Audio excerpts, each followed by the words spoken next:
नाही, काल दुपारी दिल्लीवरून फोन आला होता आणि त्यांनी सांगितलं की गव्हर्मेंट ऑफ इंडियाने माझं सिलेक्शन केलं आहे पद्मश्री अवॉर्डकरता. पण ते म्हणाले की संध्याकाळी ती ऑफिशियल अनाऊन्समेंट होईल, त्यानंतर तुम्हाला कळेल. हां, तर मी आता माझा प्रवास नागपूरमधून सुरू झालेला, तर मी नागपूरची जी विदर्भ न्यूरो सोसायटी त्याचा अध्यक्ष झालो. त्यानंतर मी महाराष्ट्राची जी महाराष्ट्र असोसिएशन ऑफ न्यूरोलॉजी त्याचा अध्यक्ष झालो. नंतर देशाची जी संघटना आहे इंडियन अकॅडमी ऑफ न्यूरोलॉजी त्याचा अध्यक्ष झालो. आणि त्यानंतर माझा देशाच्या बाहेरचा जो प्रवास सुरू झाला, तर त्यामध्ये मी सायंटिफिक कमिटीमध्ये मेंबर होतो, कॉन्स्टिट्यूशन कमिटीमध्ये मेंबर होतो. नंतर मी ट्रॉपिकल न्यूरोलॉजी जी वर्ल्ड ट्रॉपिकल न्यूरोलॉजी त्याचा अध्यक्ष झालो.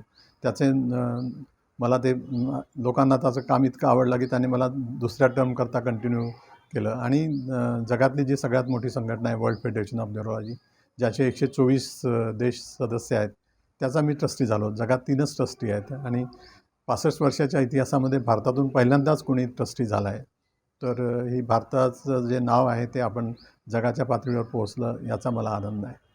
नाही, तर न्यूरोलॉजीचे जे मुख्य रोग आहेत, जसं पक्षाघात म्हणतो, स्मृतिभ्रंश म्हणतो, पार्किन्सन डिसीज, मिरगी, डोकेदुखी, मायग्रेन, हे जे मुख्य रोग आहेत किंवा मेंदूज्वर, तर यासंबंधी लोकांमध्ये जनजागरण करून त्याची लक्षणं काय असतात, सुरुवातीचे लक्षणं, त्याची कारणं काय आहेत, हे रोग का होतात, यासंबंधी लोकांमध्ये जनजागरण करून की हे रोगांचं प्रमाण कसं कमी करता येईल आणि याच्यावर योग्य उपचार कसा करता येईल आणि किती लवकर आपण हॉस्पिटलमध्ये जायला पाहिजे आणि औषधी किती वेळ घ्यायची आणि किती नियमित घ्यायची, यासंबंधी जनजागरण करणं फार आवश्यक आहे. कारण लोकांमध्ये या मेंदू रोगाबद्दल अज्ञान आहे. लोकांना माहीत नाही की हे मेंदूचे रोग आहेत.